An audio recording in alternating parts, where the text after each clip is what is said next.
Amis téléspectateurs de la chaîne Toujours au cœur des grands événements, bonjour ou bonsoir, suivant l'heure à laquelle vous nous suivez, à la découverte de la Caisse nationale de sécurité sociale. C'est cette nouvelle émission que vous propose la RTB, donc une fois par mois. Vous aurez droit à une thématique en lien avec les services offerts par cette institution. Dans ce numéro, nous vous proposons le thème de l'affiliation et de l'immatriculation qui intéresse les employeurs, les travailleurs et assimilés. Pour en parler, nous avons autour de cette table M. Toussaint Bationneau. Il est chef de service assurance volontaire de la DCR, c'est la Direction centrale de recouvrement. Bonsoir M. Bationneau. Bonsoir madame. Nous avons également M. Bourema Kouraogo qui est chef de service immatriculation de la Direction régionale de Ouagadougou. Bonjour M. Kouraogo. Bonjour madame. J'espère que vous allez bien. Bon, très bien. Nous avons également un public, un beau public, vous l'aurez remarqué, qui nous vient du centre-sud, de la région du centre-sud. Ce sont des élèves qui sont en visite, que nous avons rencontrés ici au sein des locaux de la RTB, des élèves sponsorisés justement par la CNSS. Ils sont accompagnés par leurs encadreurs. Nous allons leur donner tout de suite le micro pour qu'ils nous disent un mot sur cette visite impromptue pour nous. Monsieur Kaboré. Je suis le président de l'Association pour la promotion de l'excellence en milieu scolaire de Pau. D'accord. Voilà, chaque année, on fait des sorties avec les meilleurs élèves de la région. Vous dites bien que ce sont les meilleurs élèves de la région. On va applaudir pour vous-même. Les élèves, bravo. Des élèves de 6e, 5e, 4e, seconde, première. C'est bien cela. Oui. Voilà, les meilleurs du premier trimestre. Félicitations à vous, les enfants. On avait déposé une demande de visite guidée à la télévision. Ok. Comme il y a eu une coïncidence, on allait assister quand même à l'émission. Nous poursuivons donc avec les suites de cette émission, les entretiens. Tout de suite, nous vous proposons de suivre un reportage qui est focalisé sur l'immatriculation. C'est un reportage que vous ont réalisé nos équipes de reportage, SL Judith Assogba et Césaire Carrefour. La CNSS, la Caisse nationale de sécurité sociale, a pour mission de protéger les assurés sociaux contre les risques de suppression de leurs revenus en cas de maladie, de maternité, d'invalidité et de vieillesse. Elle a également pour rôle de servir à ces assurés sociaux des allocations familiales et d'attribuer à leurs ayants droit une allocation de décès et une pension de survivant. Pour bénéficier de tous ces avantages, les employeurs et les travailleurs doivent obligatoirement être enregistrés à la CNSS. Et cette reconnaissance passe par l'immatriculation. De quoi s'agit-il exactement? Ces employés ont leur petite idée sur la question. L'immatriculation, c'est quoi? C'est, si vous voulez, un code ou un numéro. Grâce à ça, facilement, on peut vous reconnaître. L'immatriculation, c'est une opération d'identification et d'enregistrement des employeurs et travailleurs dans le fichier de la CNSS. Mireille Zungrana, une attachée commerciale dans une entreprise de la place, est ici au guichet de la CNSS pour récupérer sa carte d'immatriculation. En possession de ces sésame précieux, sa joie est immense. Je pense que c'est déjà tout à fait normal pour une entreprise sérieuse. Et c'est appréciable aussi parce que je pense que tout employé a le droit, également le devoir d'être déclaré au niveau de la CNSS. Et cela va dans son intérêt, également dans l'intérêt de l'entreprise. Comme Mireille Zungrana, tous les travailleurs et employeurs qui se sont prêtés à nos questions reconnaissent le bien fondé de l'immatriculation. Oui, je trouve que c'est bien. C'est bien. D'ailleurs, même quand mon contrat est fini à un moment donné, je suis venu m'inscrire pour la suite, couvrir les 2 autres années qui restent manquées là. Instruction volontaire pour pouvoir recouvrir les 35 ans. On travaille à un moment donné de la vie, on n'aura plus la force pour travailler.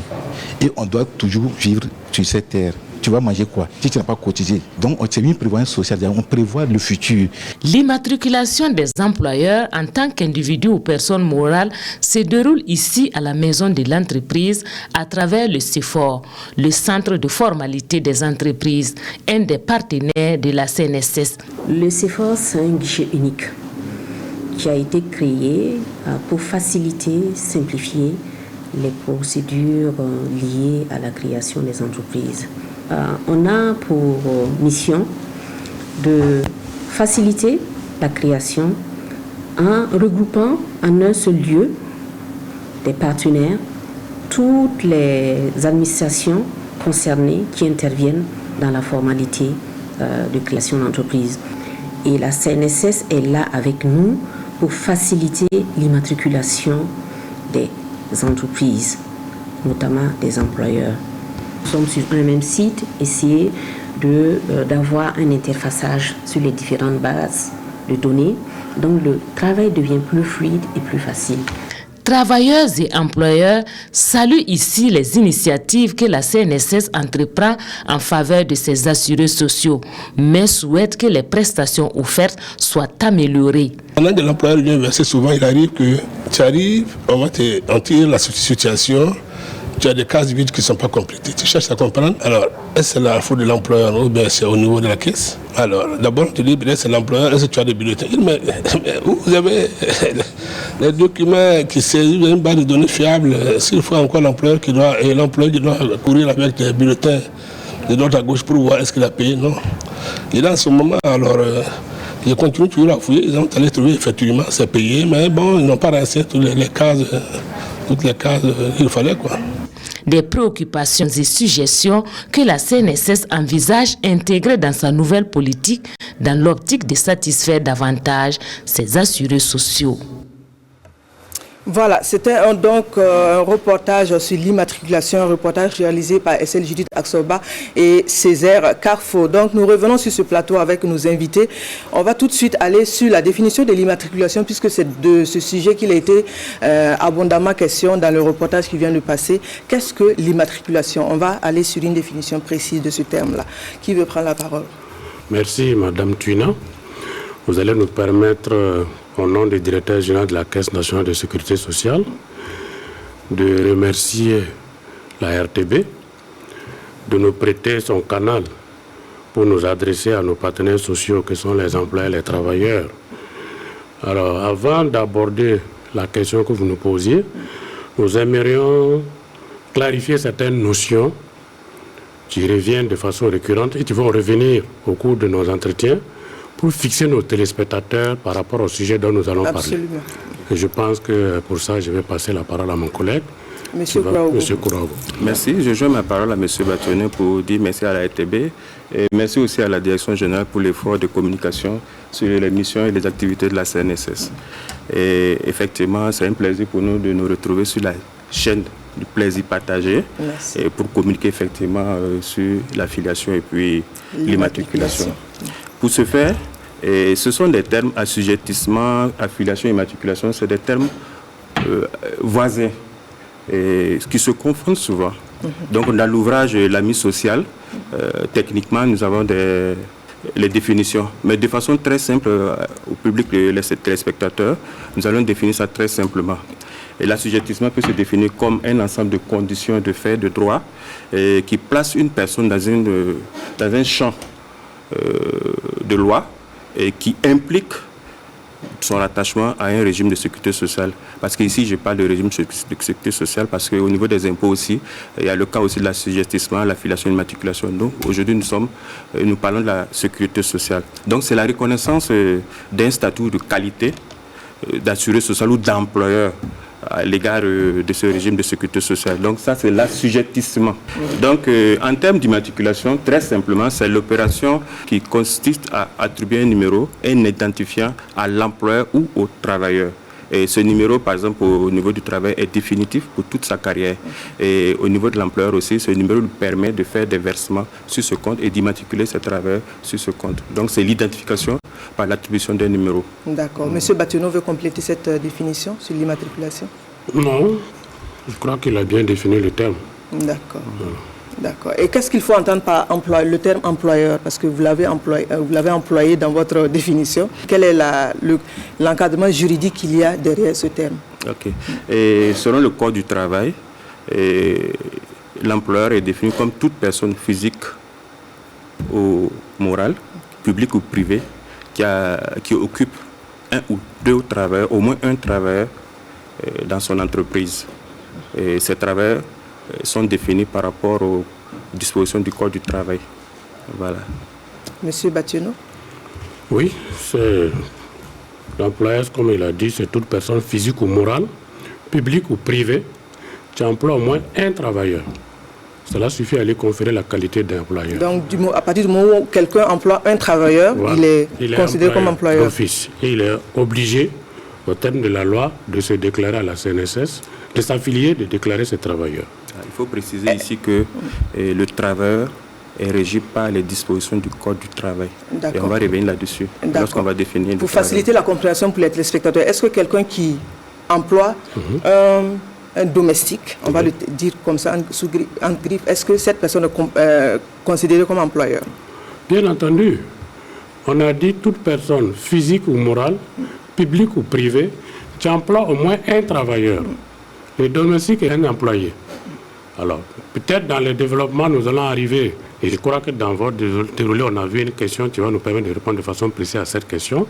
Mais le domestique, c'est un employé. Et celui qui emploie le domestique est un employeur. Donc, automatiquement, les lois, les règles en matière qui régissent tout emploi ou tout employeur sont appliquées à ces personnes-là aussi.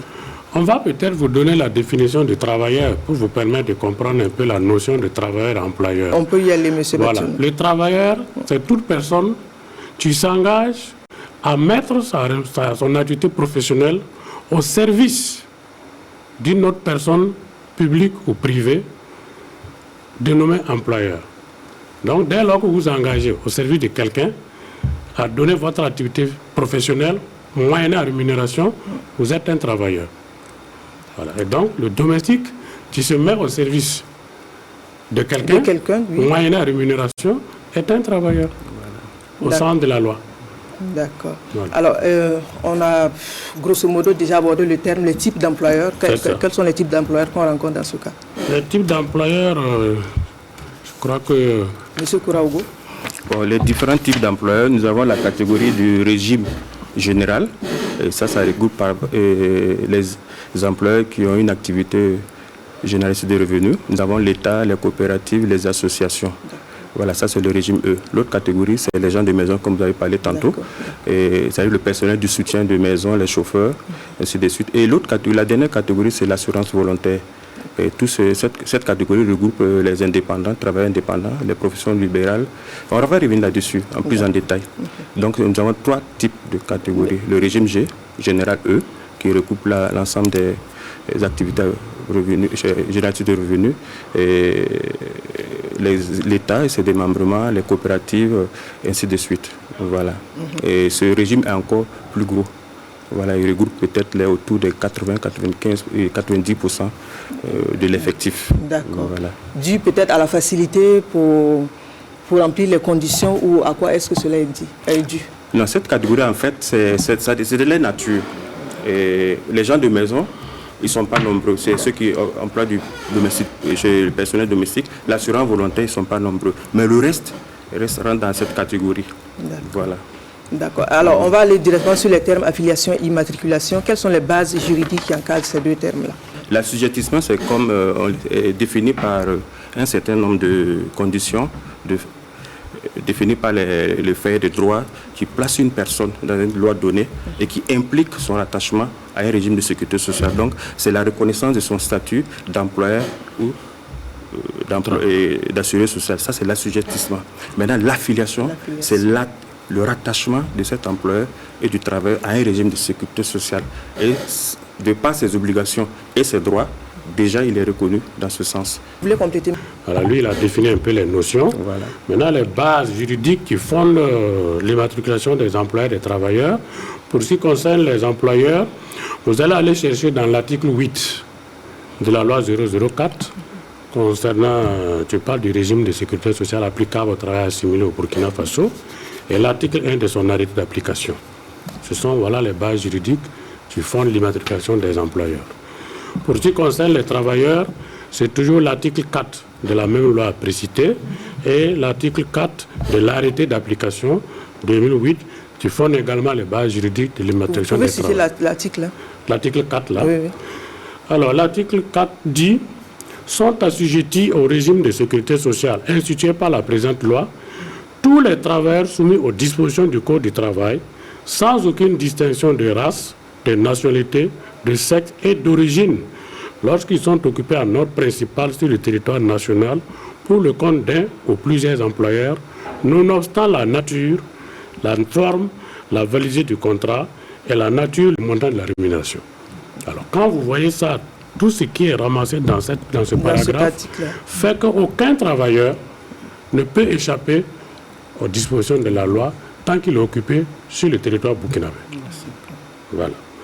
Alors, ça nous permet d'ajouter que, au-delà de ces travailleurs, nous avons les salariés de l'État et des collectivités publiques qui ne bénéficient pas d'un régime particulier de sécurité sociale. Donc, ça dit si vous avez des agents qui relèvent de l'État et de ses démembrements ou des collectivités territoriales qui ne sont pas affiliés à la Carrefour, pour la citer, parce que c'est les deux institutions qui gèrent les pensions et la carrière de travail au Burkina Faso, forcément, ils doivent être à la CNSS.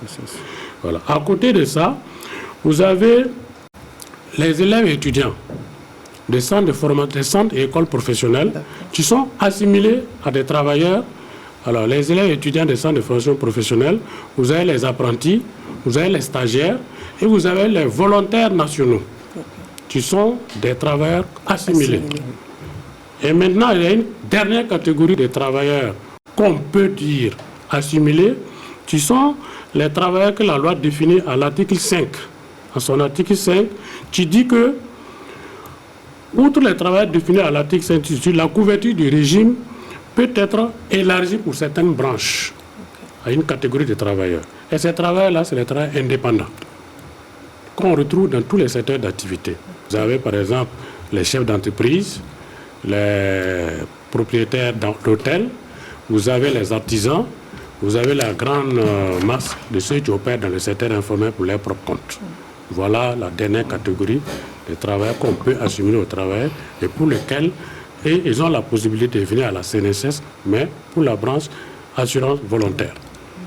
Voilà pour être exhaustif sur les travailleurs assimilés. Si M. Kouraou n'a pas complété, on va poursuivre avec les procédures. Je pense qu'il a tout dit. D'accord. Donc les procédures, les formalités à remplir pour l'affiliation. Effectivement, par rapport à cette question, en ce qui concerne les employeurs, la procédure se déroule de deux manières. D'abord, à nos guichets. Ceux qui doivent venir à notre guichet, c'est comme on a dit au départ, ceux du régime général, commencer par eux. Il y a l'État, ses démembrements. Il y a les coopératives, les écoles. Il y a les structures, les ONG, les coopératives, les assurés volontaires. Et cela consiste au remplissage d'un imprimé qui est mis à leur disposition, un imprimé de la CNSS. Et toutes les informations y sont. Et dès qu'ils remplissent, ils joignent la photocopie du dirigeant légal. Soit la photocopie légalisée de la carte nationale d'identité ou bien le passeport. Il joint aussi le récépissé, un document de reconnaissance juridique de cette structure. Donc, à l'issue du processus d'immatriculation de l'employeur, il y a une notification employeur qui lui est délivrée. Voilà. Maintenant, il y a l'autre manière, l'autre porte d'entrée, c'est la maison de l'entreprise.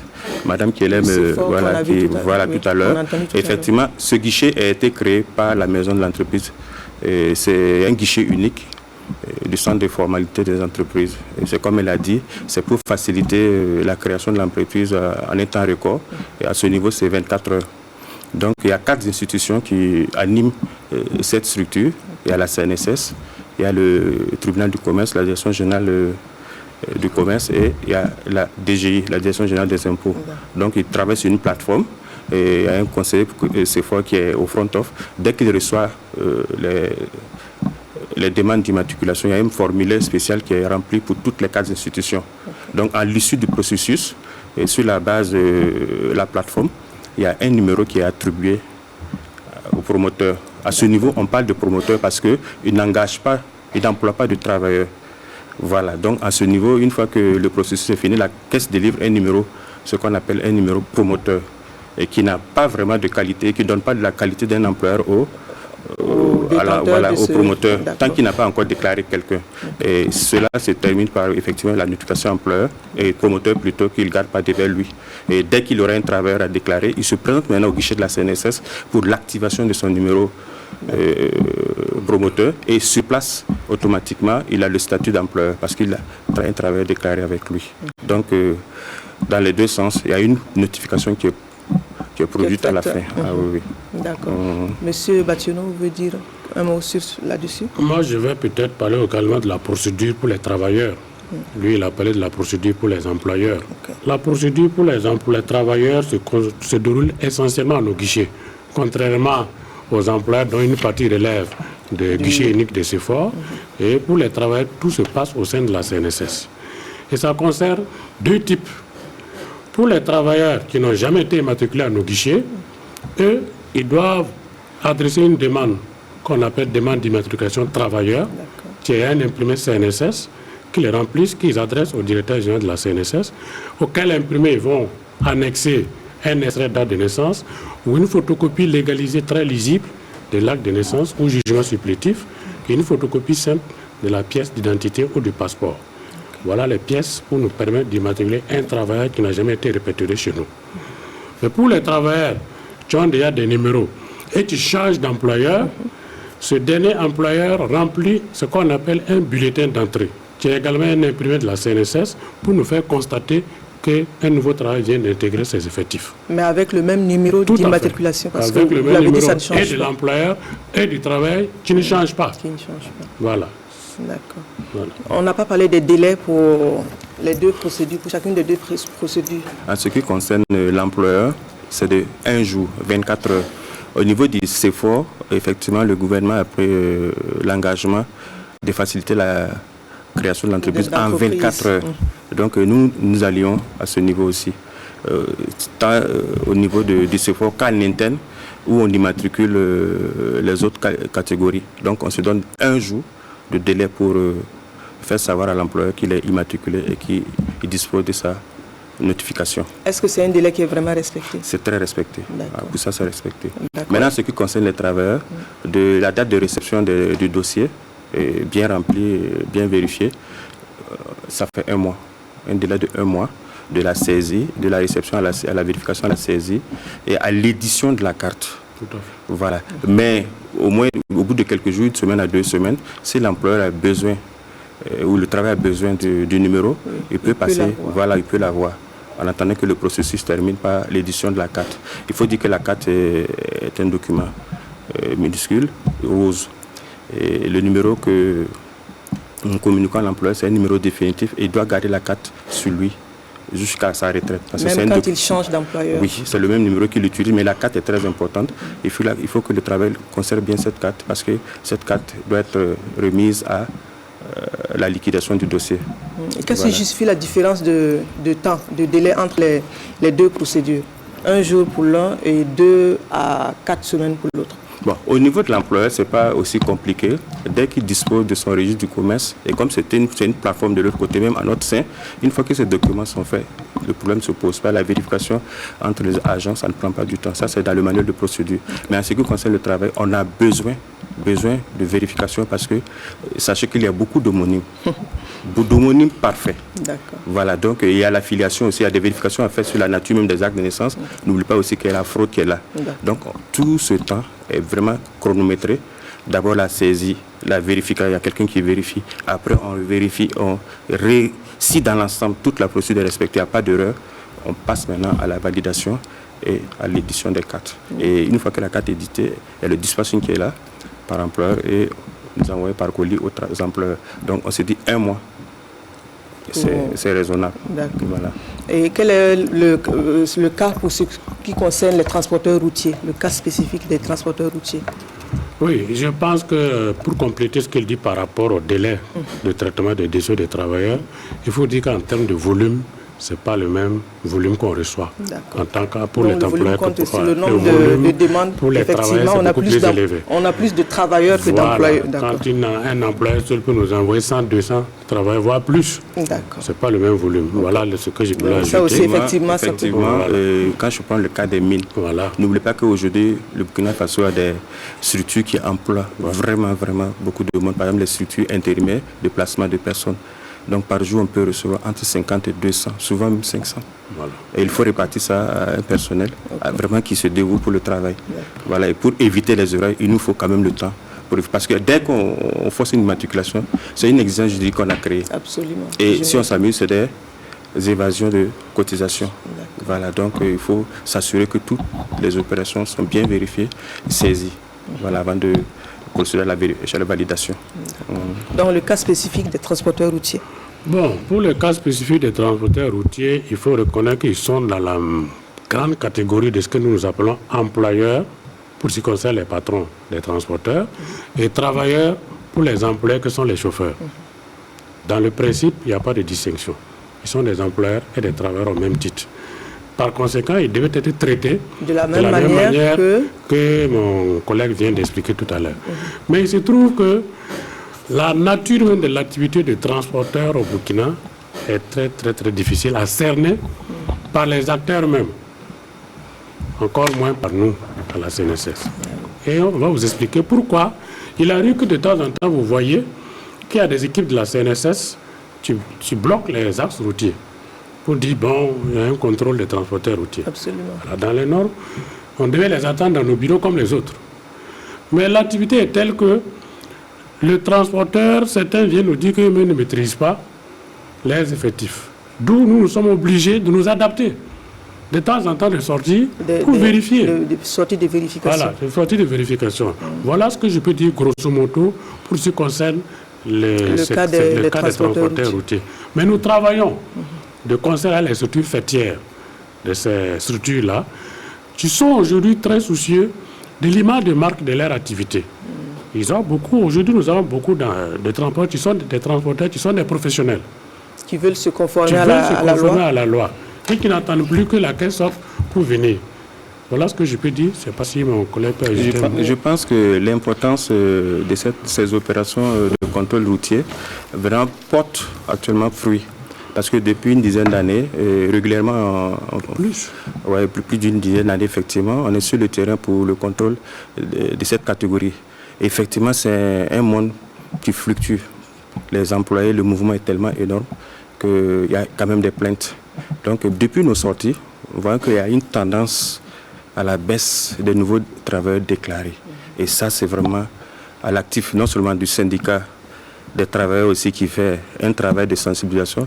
Au niveau même des patrons aussi, ils ont compris la nécessité d'aller dans ce sens. Donc, l'un dans l'autre, je pense qu'ils ont compris le problème de l'importance de l'affiliation de l'immatriculation.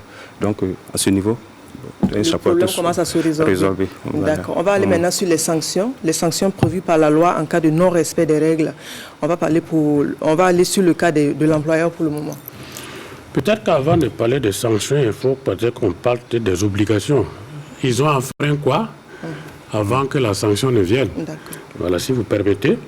Donc, en termes d'obligations pour ce qui concerne l'employeur, alors quand on dit obligation, il y a les droits et les devoirs.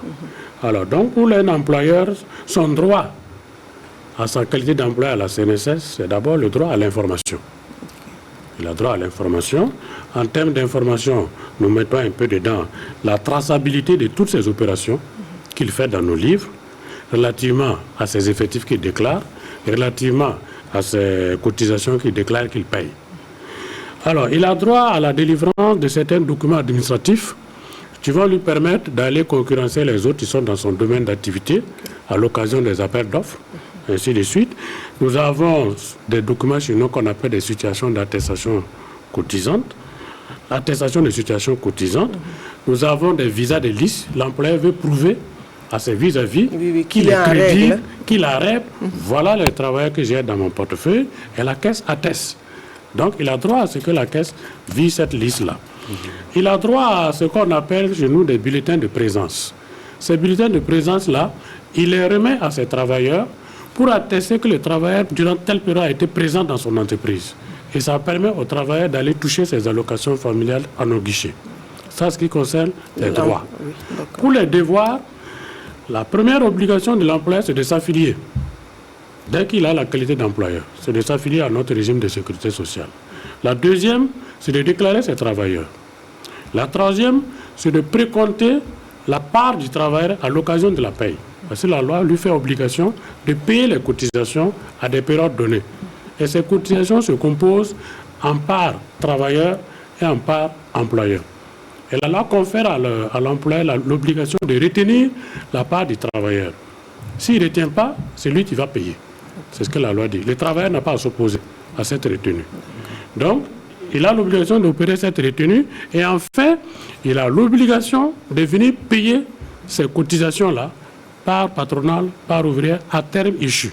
Pour les droits du travailleur, le travailleur, tout comme l'employeur, a aussi droit à l'information, à la CNSS. En termes d'information, il a le droit de savoir quelles sont les opérations, les montants qu'il a dans son compte. Puisque quand il est chez un employeur, l'employeur cotise. Et ces comptes-là, les numéros dont on va parler tantôt, ces cotisations sont logées dans son compte, qu'on appelle compte individuel. C'est en même temps son compte à la caisse. Il a le droit de se faire communiquer ce compte pour savoir si toutes les opérations y sont. Alors ensuite... Et comment il vérifie cela, avec son employeur ou avec la CNSS? À la CNSS. Il vient à nos guichets, il se présente, il formule sa requête et on va la traiter pour lui. Alors, il a droit à la carte, comme il a dit tantôt, puisque la carte, c'est l'aboutissement de l'opération de son immatriculation à la caisse. Il a droit à cette carte. Et nous précisons que cette carte est à vie. Elle est personnelle. Donc, il appartient au travailleur de bien conserver cette carte et ça permet d'enclencher sur les devoirs du travailleur qui concernent la bonne tenue de cette carte. Parce que nous recevons de temps en temps des pertes à nos guichets. Donc le travailleur a l'obligation de bien tenir cette carte parce que c'est cette carte-là qu'il va nous présenter à la fin de sa carrière professionnelle pour permettre à nos services techniques de regarder et de voir ce à quoi il a droit.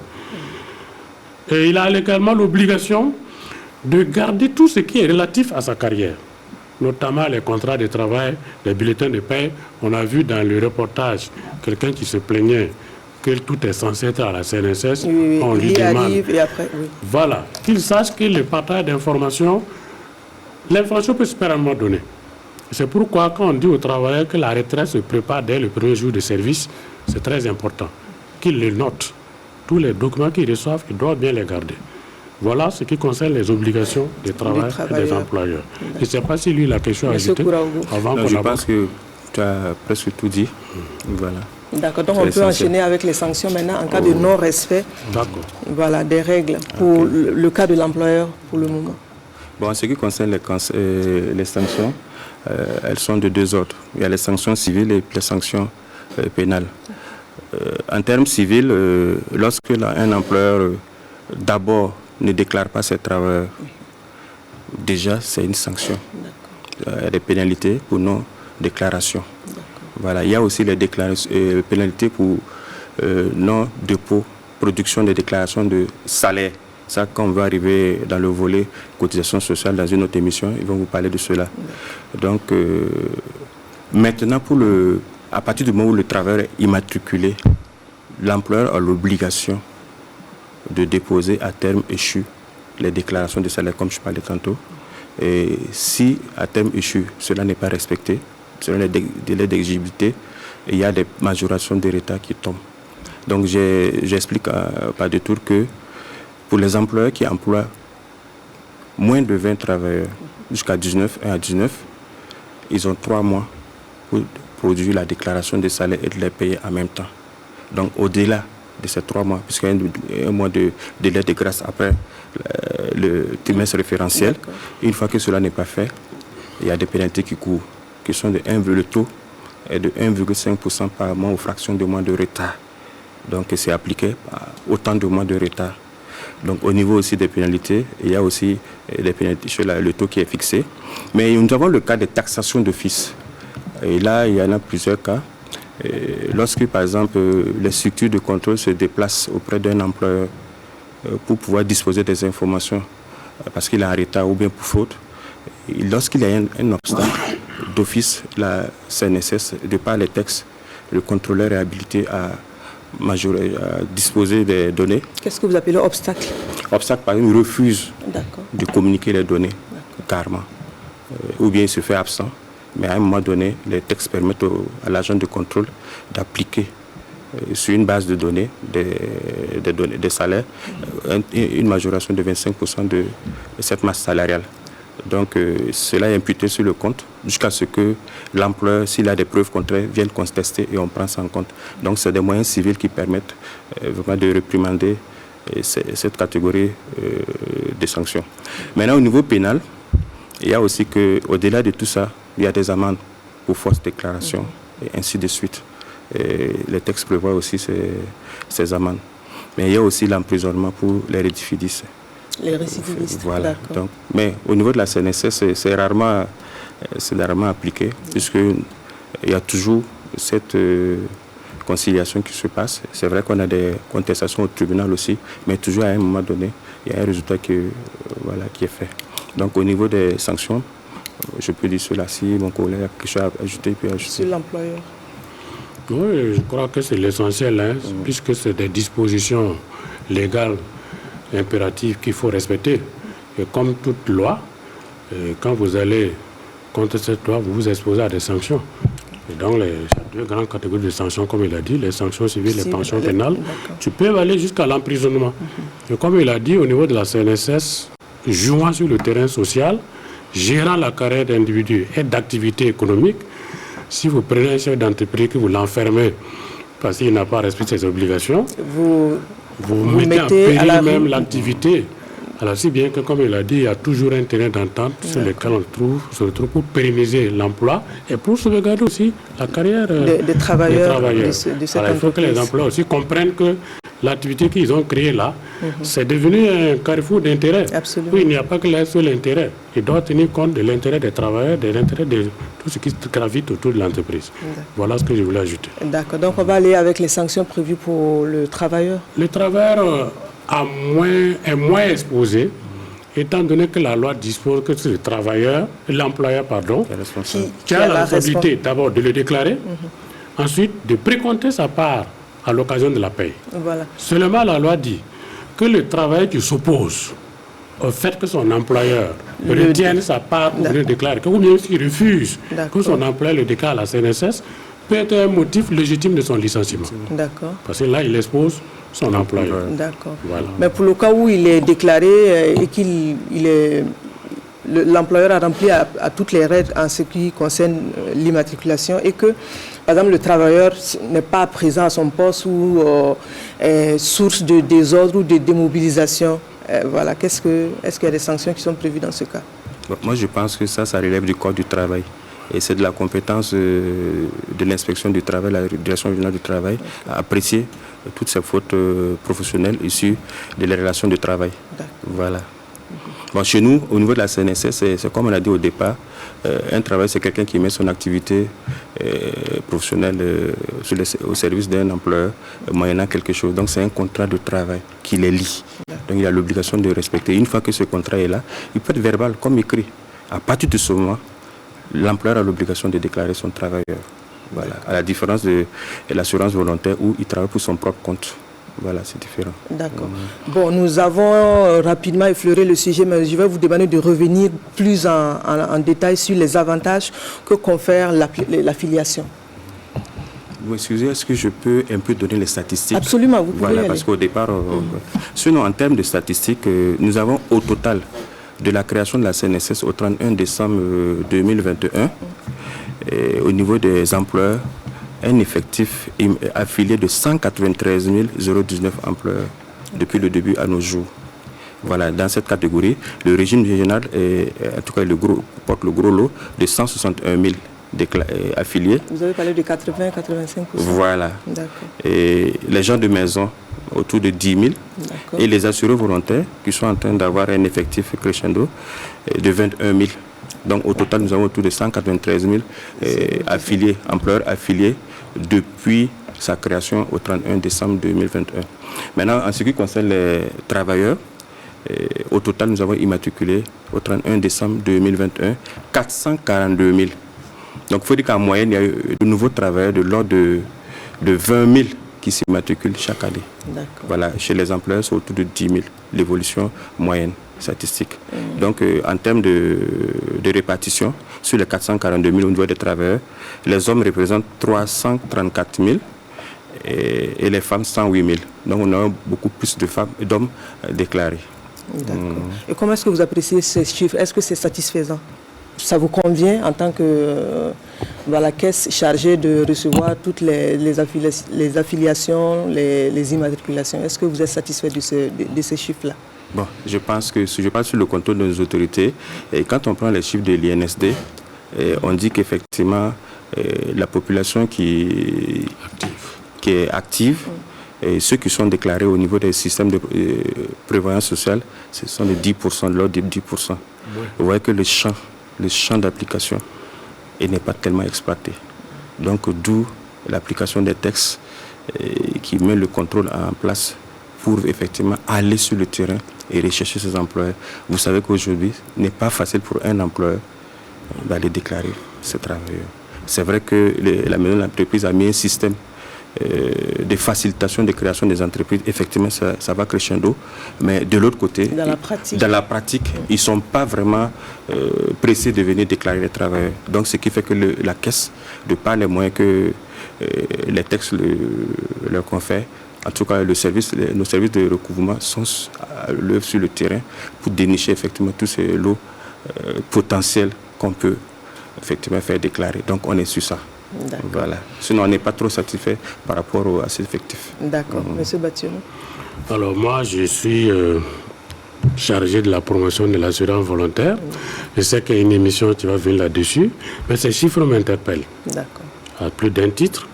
Et comme il a dit, quand vous prenez le rapport de l'INSD, je crois que leur dernière enquête n'est pas encore bouclée, mais moi, je me suis référé à un sondage de la Banque mondiale pour la population active de Burkina Faso.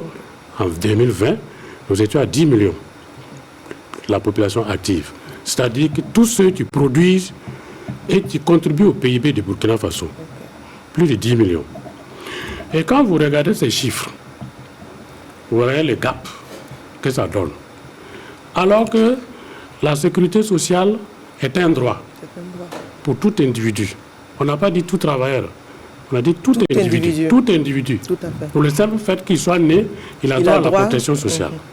Chez nous, comme l'État n'a pas assez les moyens pour mettre l'impôt à contribution pour assurer cette couverture, on a dit, bon, ceux qui ont un revenu et qui ont un emploi salarié, vous êtes obligés de venir.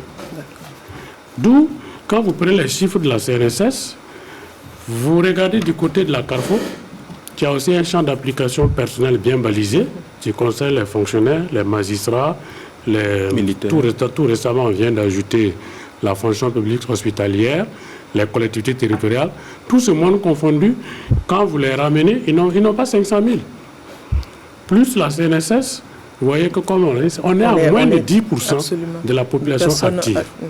D'où l'ouverture que la CNSS a eu à faire au travers de la loi, d'abord en 2006, pour que tous ceux-là qui travaillent, qui ont un revenu régulier, puissent venir se déclarer pour l'assurance volontaire pour préparer les vieux jours.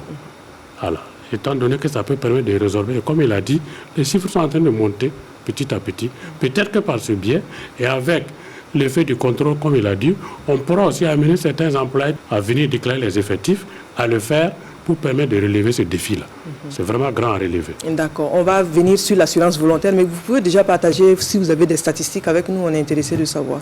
Est-ce que l'affluence y est? Est-ce que vos démarches sur le terrain portent? Et comment ça se passe sur le terrain? On peut dire que les démarches sur le terrain portent, mais pas à la hauteur de nos espérances. D'accord. Comme il a dit, les chiffres au fur et à mesure, quand vous prenez les chiffres au 31 décembre 2011, pardon. 2011, d'accord. Quand vous regardez, et à partir de 2012, où la CNSS a déclenché des campagnes intensives de sensibilisation des populations, on voit qu'il y a ça progresse. Ça progresse. Donc ça vient petit à petit. Mais pour nous, ce n'est pas satisfaisant. Ça fait que nous avons été encore obligés d'organiser un forum sur le sujet de l'assurance volontaire au mois de novembre passé, où à ce forum, il était convié les structures fêtières de cette population cible-là que l'assurance volontaire intéresse. Pour que ces populations viennent nous dire, ces structures viennent nous dire pourquoi notre adhésion est timide à l'assurance volontaire. Est-ce que l'assurance volontaire même, est-ce que ça nous intéresse? Si oui, quelles sont les dispositions que nous prenons pour que nos membres viennent? Voilà la question qui leur était posée. Et j'avoue qu'ils ont vraiment apporté de la matière à réfléchir. D'accord. Les structures fêtières, vous pouvez nous les rappeler, s'il vous plaît? Les structures fêtières qui me viennent en tête, vous avez par exemple l'ordre des avocats, tous les ordres professionnels du reste, en dehors des médecins qui ont souvent, mais quand même pendant l'air, vous avez des médecins qui relèvent du privé. Vous avez les structures fêtières des femmes tisseuses. Vous avez les structures fêtières des employeurs. Quand je prends la FITRB, l'ancienne appellation c'était l'OTRAF. Ça veut dire que la structure fêtière des transporteurs, des patrons des transporteurs, c'est la FITRB. Parce que la loi leur impose l'obligation de déclarer leurs travailleurs. Mais eux-mêmes, ils n'y sont pas. Donc, par le biais de l'assurance volontaire, on leur permet aussi de venir assurer leurs vieux jours. À côté de ça, vous avez l'association des garagistes de Kadiogo, l'association des bouchers, il y en a plein, les commerçants de Roro. Voilà vraiment les structures fêtières au sein desquelles on retrouve ceux qui sont intéressés par l'assurance volontaire. D'accord. Essentiellement des activités du secteur informel? Pas essentiellement. Quand vous prenez les avocats, leur activité n'est pas informelle. Donc, au niveau du secteur informel... je voulais parler des bouchers, Oui, ceux qui sont dans le secteur informel sont intéressés par l'assurance volontaire, tout comme les avocats qui sont des travailleurs indépendants ont besoin de l'assurance volontaire. Peut-être à l'occasion de l'émission sur l'assurance volontaire, on va s'étendre beaucoup plus là-dessus pour les définir, pour que chacun se retrouve dedans, pour qu'il sache que c'est à lui que ça s'adresse. D'accord. Voilà. Donc on va aller avec les avantages que confère l'affiliation. Je l'ai dit, vous l'avez brossé, mais on va aller beaucoup plus en détail puisque l'émission vraiment c'est sur l'affiliation et l'immatriculation. Qui veut prendre la parole? Monsieur Kouraogo, parce que Monsieur Bationo vient de développer assez longtemps. Et un employeur qui s'immatricule, déjà il a des droits et l'avantage pour lui, c'est de respecter la loi, se mettre en règle vraiment de ses obligations. Déjà, c'est une obligation, mais c'est un avantage pour lui. Deuxièmement, c'est de bénéficier effectivement de certains documents administratifs pour pouvoir... Qui ne sont obtenus que si on est... Déclaré et à jour. Par exemple, déclaré à jour, c'est l'attestation de situation cotisante. Et il peut aussi aller, par exemple, dans le secteur du bâtiment, pour bénéficier d'un agrément. Il faut une liste de personnel visé. Et par tous ces moyens. Donc, c'est un avantage qu'il s'offre facilement pour effectivement être dans la concurrence économique. Mais pour le travail, c'est comme on a dit, l'avantage ici, c'est d'être d'abord immatriculé et de bénéficier, ça lui ouvre effectivement les droits de prestations, et bénéficier de ces allocations en cas d'accident du travail, des réparations et de ces vieux jours à travers la pension. Donc c'est vraiment de grands avantages pour eux. Voilà. Monsieur Bationo. Alors vous savez qu'au niveau de la CNSS, notre régime gère 3 branches que nous appelons des risques. Donc le travailleur, par le simple fait qu'il soit déclaré à la CNSS, est déclaré contre certains risques. Il y a le risque vieillesse, que les gens connaissent le plus souvent, les pensions qu'on paie.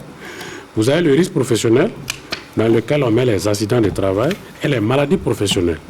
Et il y a le risque de survenance d'enfants au foyer, qui déséquilibre les finances du foyer, et la caisse intervient en termes de prestations familiales. Donc le travail est vraiment couvert contre tous ces risques. On va dire un dernier mot, ce sont les innovations, parce que l'interviewé a évoqué quelques difficultés. Et dans le reportage, il a été dit qu'il y a des innovations qui sont en cours pour résorber ces difficultés. Quelles sont ces innovations? Merci de me permettre de répondre rapidement par rapport à ça. Et nous avons, en termes d'innovation, l'immatriculation en ligne des travailleurs, ce qu'on appelle e-CNSS. C'est en phase d'expérimentation. Cette plateforme sur le net permet aux employeurs de effectivement déclarer leur travail en ligne. Mais c'est en phase d'expérimentation et c'est au moins 10 employeurs qui sont sur cette plateforme. Et lorsque ça va être validé, on va le mettre sur, le promulguer. Il y a d'autres ici, l'enrôlement biométrique. Au-delà de la carte d'immatriculation qu'on a, il faut ajouter les données biométriques, les empreintes. En ce moment, digitales, voilà. Donc en ce moment, il va avoir droit à une carte. Ce qu'on appelle la carte bancaire, genre un peu sous format bancaire. Et sur cette carte, c'est une carte à puce où on aura toutes les informations. Il y aura des bornes de guichet où le travailleur pourra aller consulter tout. Et même le versement des cotisations se fera. Donc c'est un projet à terme qui va aboutir, mais c'est en phase d'expérimentation. Et c'est soutenu par la Banque mondiale. Et il y a une autre immatriculation en ligne qui se fait à travers le CEFOR. Madame Kielem du CEFOR a parlé tantôt effectivement de la plateforme SIGU. Donc déjà, depuis le mois d'avril 2020, l'immatriculation en ligne des employeurs du régime, eux, se fait directement là-dessus. Donc c'est des avantages, c'est des innovations.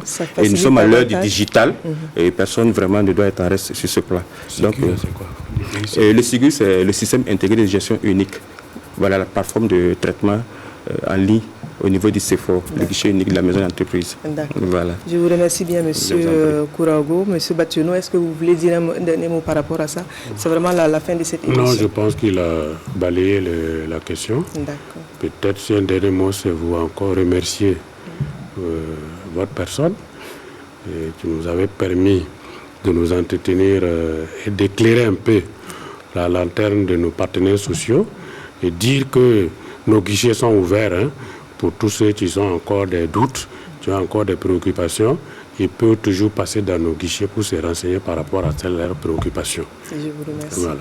Voilà donc qui marque la fin de cette émission. Nous avons été en compagnie de M. Toussaint Bationo, qui est le chef de service assurance volontaire de la DCR, c'est-à-dire la Direction centrale du recouvrement, et de M. Bourema Kouraogo, qui est chef de service immatriculation de la Direction régionale de Ouagadougou. Nous avons eu également un beau public, des élèves qui sont venus de la région du centre-sud avec leurs encadreurs dans le cadre d'une visite organisée pour les meilleurs élèves de cette région. Amis téléspectateurs, merci à vous pour votre attention. Nous vous retrouvons le mois prochain pour un autre numéro. En attendant, bonne suite de programme sur la RTB.